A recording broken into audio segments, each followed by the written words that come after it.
So it kind of dawned on me that, when Dave and I actually started this group, Dave, 100 years ago, I think we were in junior high when we started this thing, as I recall. Things were pretty simple. I mean, you were either we were all running digital. A few guys were running analog, but that was kind of it. There wasn't a lot of technical behind it at all. And frankly, everybody in the group, knew all the technical stuff. I mean, there was no specialist. Everybody was a generalist. Everybody knew everything, and that was really good. And as time has gone on, a couple of things have happened. One, we've gotten specialists that are perhaps more adept at scenery or other aspects than the technical. And the technical has gotten way more complex. And so I kind of wanted to go through this today and talk about these Marklin Tri-Protocol decoders and our Intellibox and how they work. And guys, feel free. We didn't mute everybody. That's fine and dandy. If you have a question in the middle of this, it's a small enough group. I'd like to keep it rolling, but not get bogged down. But if you have something, and also, I am not necessarily the professor on this. I think I've learned a lot, and I've kind of written it down. But if you have something that you think is a contrary viewpoint or whatever, please feel free to chime in. So with that, let's move ahead. So this is part one of two parts. Tonight, we're going to cover basically what are Marklin Tri-Protocol decoders and how do we control those via our Intellibox, particularly in a group environment. The group environment adds some complexity just because there's a bunch of different guys hopping on the same control system in successive days, where you might do something differently if it was your dedicated unit at home and so on.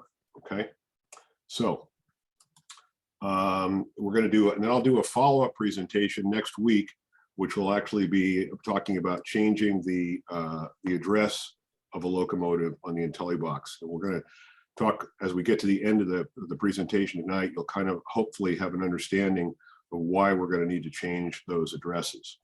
All right.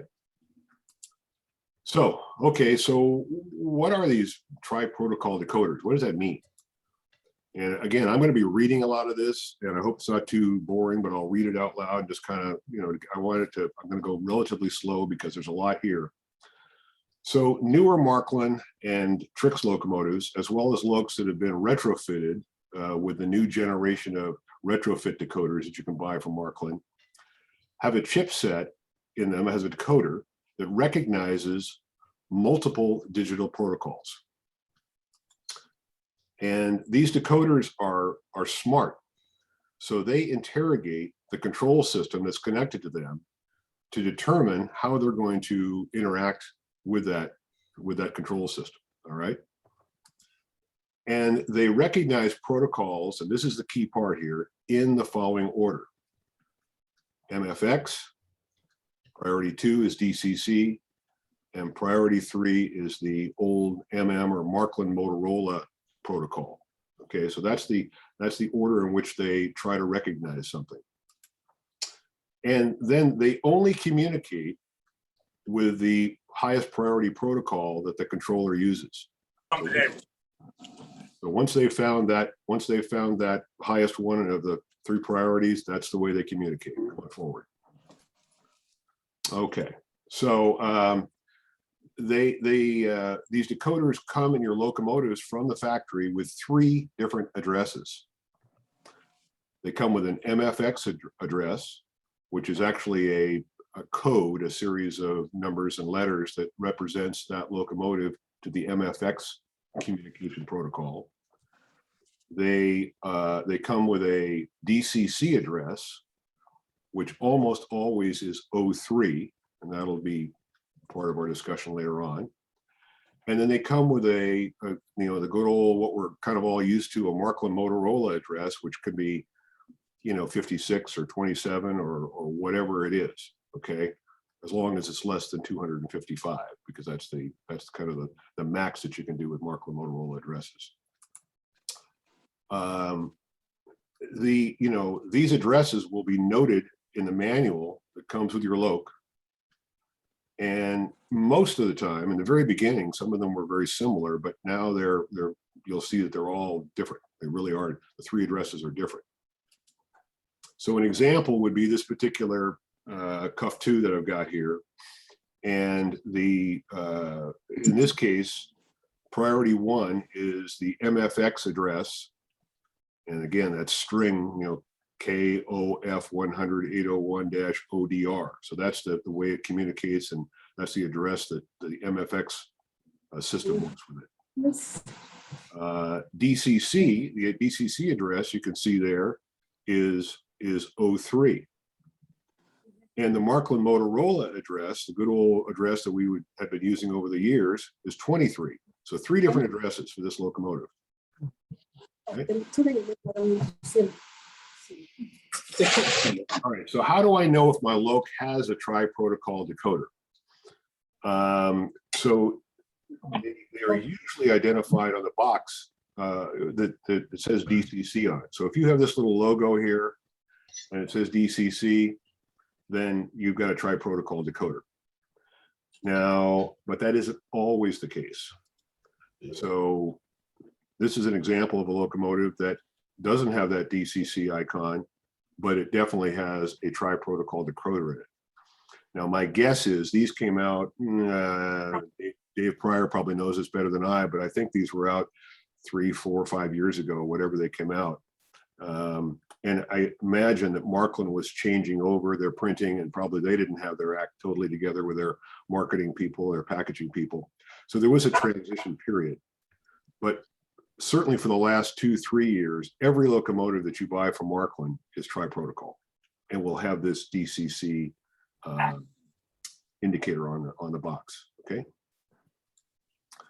So let's talk about how they control, how they communicate with various control systems. So let's use a Marklin Central station, or I believe it's the same with a Marklin Mobile station. So in this case, these stations from Marklin, they recognize all 3 protocols, and they default to the proprietary MFX protocol. So how does this work? So the decoder says, do you speak MFX? So remember, it's a smart decoder in these locomotives. It says, hey, do you speak MFX? And the central station comes back and say, why, yes, I do. And the decoder says, that's great. We can stop right there. From this point forward, we're just going to communicate in MFX. That's the way it works. Okay. So those of you that have Klaus and Dave, I know you guys have central stations. That's exactly the way your layout or your controller works at home. And also note that this communication, once they've found it, they don't go down and ask about these other 2 priorities. They don't care, because they're going to go with this one. Now, what about our good friend, the Intellibox? And this works, by the way, for the Intellibox II or the Intellibox I. It makes no difference whatsoever. The Intellibox doesn't speak MFX, but it does recognize the second priority, which is DCC. So therefore, DCC is the protocol that the Intellibox uses to communicate with these decoders. So how does this dialogue go? So here's how it works. The decoder says, hey, controller, do you speak MFX? And the Intellibox comes back and says, no, I'm sorry, I don't speak MFX. The decoder says, okay, then my second priority would be DCC. How about that? Do you speak DCC? And the Intellibox says, yes, I do. I speak DCC. And the decoder says, great, we can stop right there. We will communicate in DCC. And also note that it doesn't even ask about Marklin Motorola. It's done. These tri-protocol are going to communicate in DCC. And then if you happen to be using, one of the older control systems, like a 6021, the old standbys, they don't speak MFX or DCC. So it communicates in the third priority. And again, the dialogue, very similar. How does it work? Do you speak MFX? No, I don't speak MFX. Okay, my second priority would be DCC. You speak that? No, I don't speak DCC either. Okay, then we'll just have to communicate in Marklin Motorola. Okay, everybody got it? Now, I know I'm kind of beating this up quite a bit, but I think it's very key that you understand this, the behind the scenes. Okay, so using these on the Intellibox, how does this all work? So as previously noted, the IB does not recognize the MFX protocol. So that's when you place your, when placed on the layout, these decoders ignore MFX and they go to the next priority protocol on the list, which is DCC. The Intellibox does recognize DCC, so all is good, right? Well, almost. The Intellibox has a default data format for all locomotive addresses. Okay, so when you buy an Intellibox, you can set it up so that all addresses are one protocol or another. The default and can be changed on a specific one-by-one locomotive, but there's also a way to just make them all one. Within the Intellibox, each individual decoder address can be changed from the default. Okay. There's another thing to think about here, and that is there are address limitations. So Marklin Motorola addresses can only be in the range of 1 through 255. And some of the older Marklin Motorola's, the very older chips, those can only go 1 through 80 in terms of addresses. DCC locomotives can be in a range from 1 to 9,999. Again, 4-digit numbers, you've got a bigger opportunity to put in a number here and so on. So the historical default. So because of our predominance of Marklin in our group, we had set up our Intellibox to have the default for all locomotives to be Marklin Motorola. Actually, to be honest with you, it's Motorola new. There's actually another format that's Motorola old, and that's kind of an ancient and seldom used format. But so anyway, let's just say for sake of argument that we had set up our Intellibox to be all addresses were Marklin Motorola. And until recently, this worked really well. You put your Marklin locomotive on the track, you enter the Marklin Motorola address, and you're off to the races. Everything's good, right? Our 2-rail operators who use DCC, they've needed to go into the Intellibox and change the data format of their particular loc that they're running that day from DCC to DCC rather, from the default Marklin Motorola, which is what all of the ones in the Intellibox are. And most often, the DCC operators have been courteous enough to go ahead and change that address back to Marklin Motorola at the end of their run. So that if somebody happened to have that address the next day and they with their Marklin locomotive, they wouldn't be all screwed up. If they forgot to do that or whatever, and an operator comes in and tries to control that same number that's already been changed to DCC, they're going to have troubles. Their Marklin Motorola wouldn't work. Okay. But again, that everybody has been very courteous, and so that mostly that hasn't been an issue. All right. When one specific address has been changed to default. So here's a little dialogue. So Dieter says, hey guys, I'm putting my loc number 56 on and going out from the yard. Look at that. It is going great. Look at that go. That's wonderful. And then Zev comes along and says, hey, my loc's number 67 and I can't get it to run. You know, I checked in the book and I know for sure, absolutely for sure, it's number 67. Stretch, can you help me figure this out? What's going on, please? Stretch, after much messing around with the Intellibox, says, I see what happened. Somebody, probably that damned AJ, changed the loc format of loc 67 in the Intellibox from the default of Marklin Motorola to DCC, and he didn't change it back. I've gone into the Intellibox and changed it back so that it's now Marklin Motorola. You should be good now, Zev. Zev says, thanks, Stretch. I don't exactly understand all this, but I'm glad it works now. And that may seem like a silly little dialogue, but good Lord, it's happened numerous times, and the players are sometimes different. Yeah, so the joys of multiple protocols and many operators using the same controller. That's the thing here. So let's talk about our new locs at DCC on the Intellibox. The good news, the default address for DCC is always or almost always 03. So that's good news. More good news. We've gone into the Intellibox and we've changed the data format for that particular, for address 03 to DCC. So we're all set, right? The new TriProtocol decoders are default in the Intelli to DCC. Check, got that done. The default address is 03, check, okay. And the address 03 and the group's Intellibox has been changed from the Marklin Motorola default to DCC. So we're good to go, right? All is good. My new TriProtocol loc will run on the modules right out of the box. Perfect. Life is good. Well, almost. Another dialogue. Hey guys, look at my new ultra cool flex train loc and cars. Pretty neat, huh? Yeah. Dave comes in.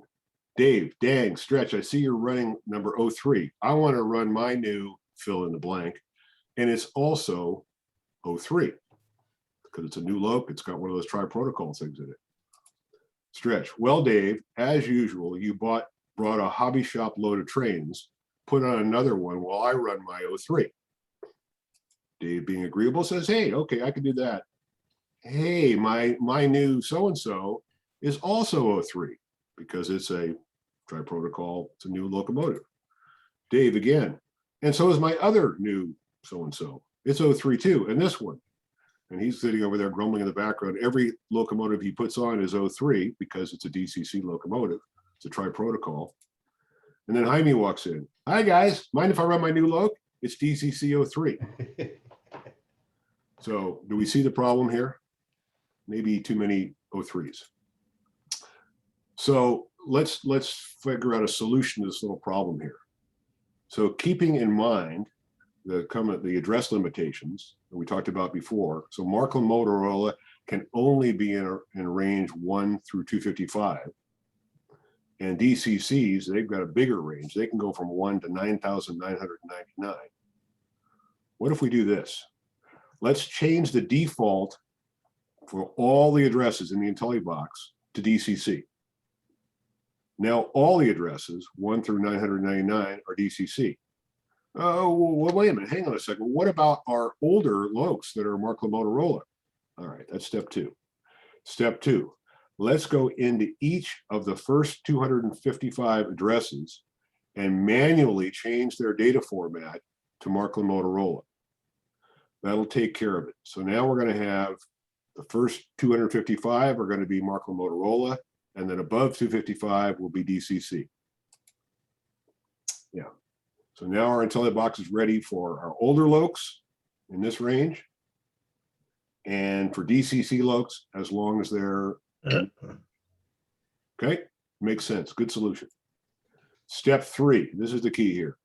We've got to change the address of our TriProtocol locs and any other 3-rail or 2-rail loc to an address that's greater than 255. Any other DCC loc, rather. Sorry. To get them up in this range, okay? This will prevent us from having to go into the Intellibox and change the formats on different locs.